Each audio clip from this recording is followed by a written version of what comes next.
nothing about wrestling, just the general, Right.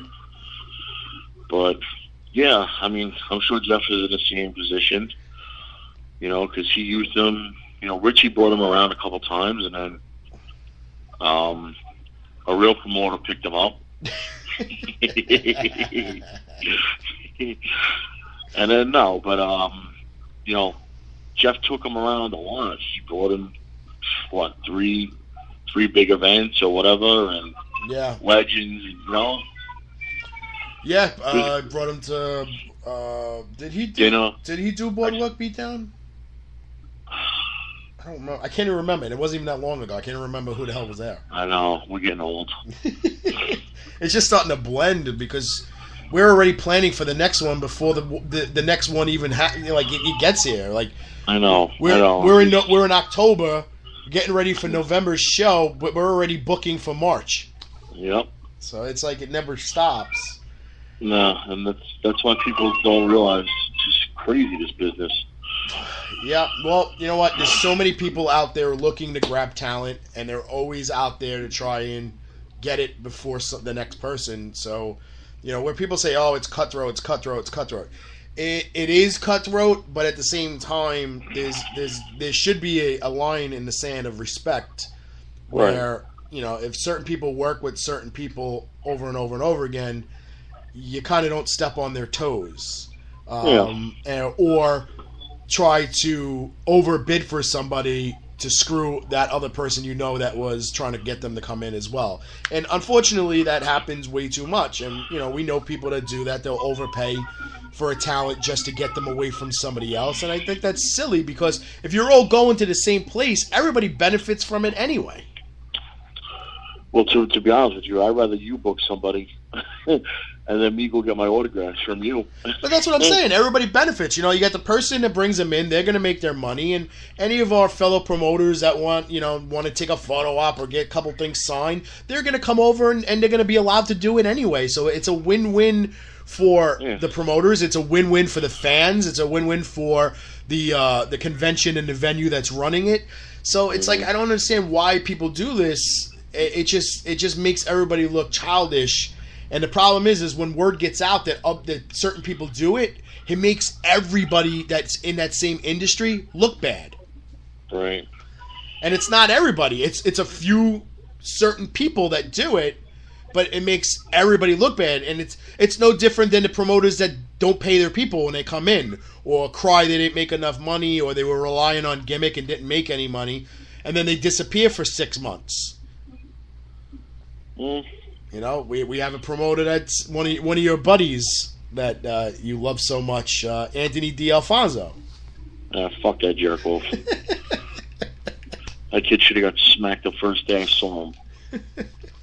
Piece of shit. But that guy canceled all. I mean, he tanked it at Boardwalk Beatdown, made no money, had to borrow money. Then he tried to skip town. Then he went to another convention, did the same crap. And then he canceled big event, he canceled Icons, but yet he claims he's bringing in people for that Sunday convention during Mania weekend, mark out at the Meadowlands. But again, and he's doing that New England WrestleFest thing. Now, good for him. Good for him. But why would anybody trust this guy to bring in talent? Well, that's what I'm saying. First of all, if you're the promoter for either one of those events, I'm sure that they heard about him. Oh, the one from what the hell? The New England one was he was warned by numerous people, and he basically said he don't give a shit as long as he's got his money, he don't care.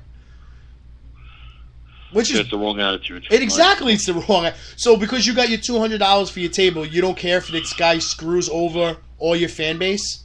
That makes him look bad. Because he thinks that the person that he's bringing in is going to draw fans if he shows up or not. And so what the fuck would he care for? And that's terrible because you're basically just telling the fans you don't give a shit. You don't give a shit, right? And but I told you, man, that kid. You know the story with him. Yeah. How he just fucking, he came over to me when I had Ken Shamrock, and Vinny wasn't at the table at the time. So he came over to me and he's like, "Oh, I got a couple things for Shamrock." how much? And I told him, I was like, I don't know him. I don't even know he brought in anybody. Right. He didn't introduce him saying, hey, I'm bringing in blah, blah, blah, I'm from this promotion. No. He just came up to me as like a fan. Right. I gave him the price. And he's like, well, can you do better if I have a bunch of stuff? I'm like, well, how much stuff you got? He goes, I'll count and I'll let you know. Whatever. 10 minutes go by. Gangrel comes over. He's bullshitting with Shamrock. And then I see this doof come back over. I left the table, I think, to go talk to you. And I see him. And he got his shit done. And I'm like, what the fuck? So I said to him, hey, Ken, I'm like, what did that kid say to you? And he goes, oh, he's friends with Dave, so Gangrel.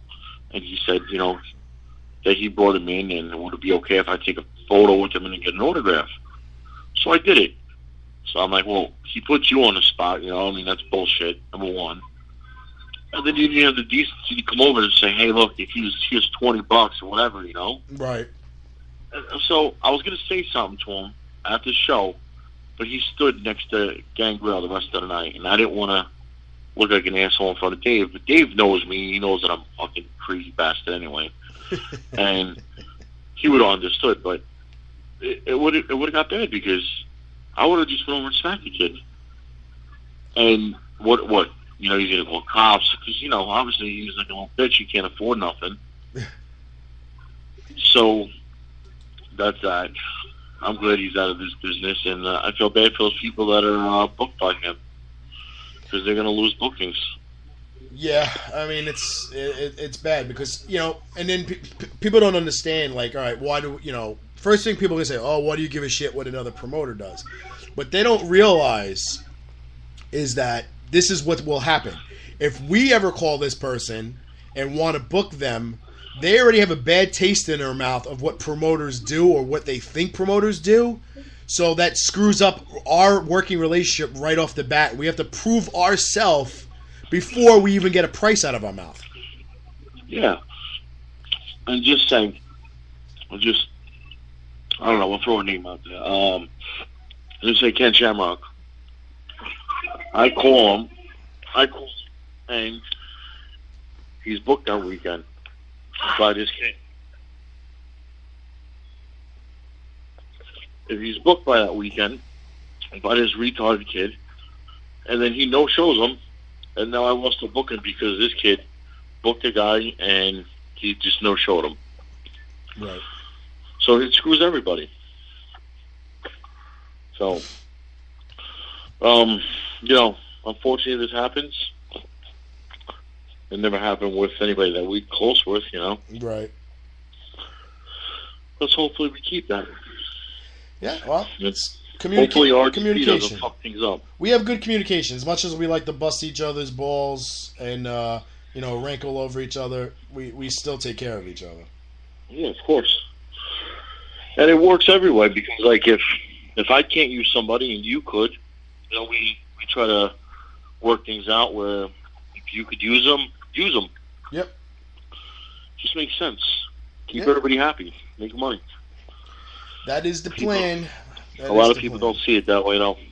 Well, because they're thinking of themselves and themselves only, and they try to live by the motto of this is a cutthroat business, so that's the way they have to be. You don't. You can be professional and still be a businessman and be respectful at the same time. Yep. So it sucks. Yeah. So, yeah, I mean, Gene, the whole thing, that's horrible.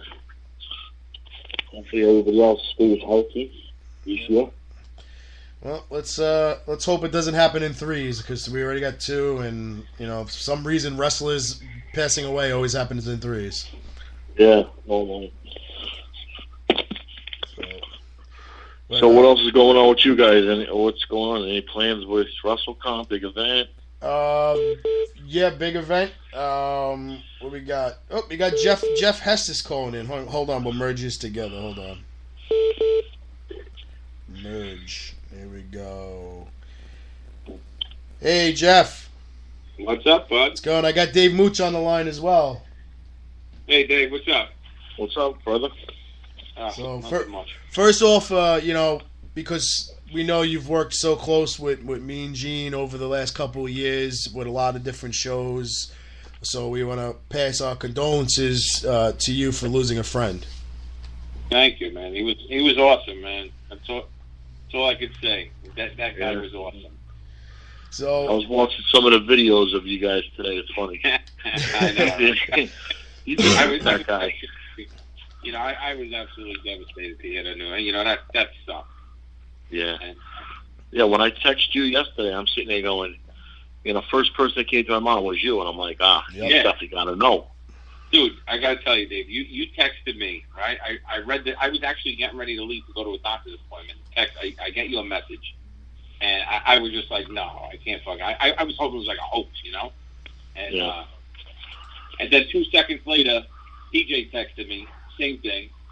He goes, dude, Gene died. He goes, I can't believe it. You know, and then a million other messages came after that, you know, and you know, then I had to break the news to his buddy Freddie, because Freddie, they got along, forget about it, also to it, you know.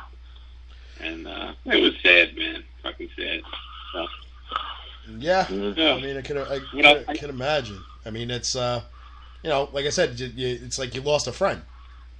Yeah, oh, absolutely, man. You know, I mean, we spent a lot of time together. We were, you know, the last couple of months, we were in Boston for a week. You know, we did a weekend in Boston for Super Mega Fest show, and you know what? He actually wasn't really feeling that great that weekend. You know, definitely not. As a matter of fact, one night we had a dinner we were going to go out for, and he didn't even he wasn't even, you know, feeling up to going out to that dinner, which I was surprised. And because he loves to eat and he loves his cocktails, you know. Yeah.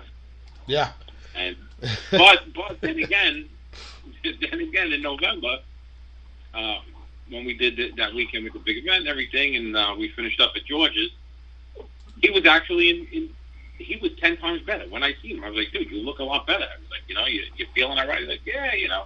He was looking better and he was feeling better. That's all I could say.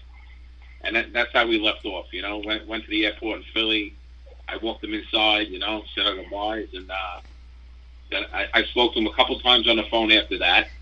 And then I texted him, you know, for Christmas and New Year's, and I never heard back. I left him actually a message on the phone, and he would always call back like immediately, you know. And I didn't hear from him. And I even said to Freddie, I was like, dude, I gotta give Gene a call, because it was just a couple of days ago, because Fred's in Florida. And then they sent me that text, man. That was it. So, yeah, I saw it and I was like, holy shit. I was like, hopefully, you know, this is just bullshit. And I'm looking now, I'm like, fuck, it says WWE on it, you know? And, yeah, well, that's when I realized, I mean, yeah, that sucks. Yeah, I mean, unfortunately, that's the only way we can believe anything is if WWE puts it out. I know. I didn't, you know, a million people have been asking, you know, what happened, blah, blah, blah. I don't know if they released any details or whatnot yet, but, you know, Gene did have 2 kidney transplants over the years. And, you know. I'm sure his liver has taken a beating over the last 70 years, too. Yeah, I'm sure. You know, I'm sure. And I'll tell you what, dude, I got to be honest with you. I don't think he would have it any other way. I think if he could do it over again, if they said, here's life, do it over again, he's not changing too much. That man lived it up, so he lived it up definitely, you know? He definitely did. And he got to work during the greatest era of wrestling. Yeah. Yeah. I was telling Kevin earlier that, you know, you don't realize, but you do build a relationship with these guys more on a friendship level. Oh, absolutely. You know? Especially definitely. You know, you spend so many countless hours with them, and craziness, the craziness to get them here.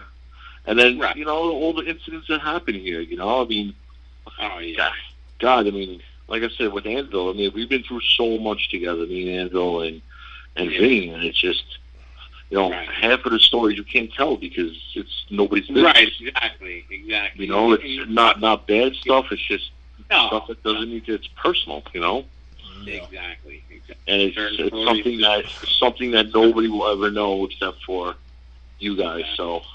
Exactly. You know, but I was watching that video with you guys doing, what were you at, that restaurant with the napkins? You were playing with them. Infantry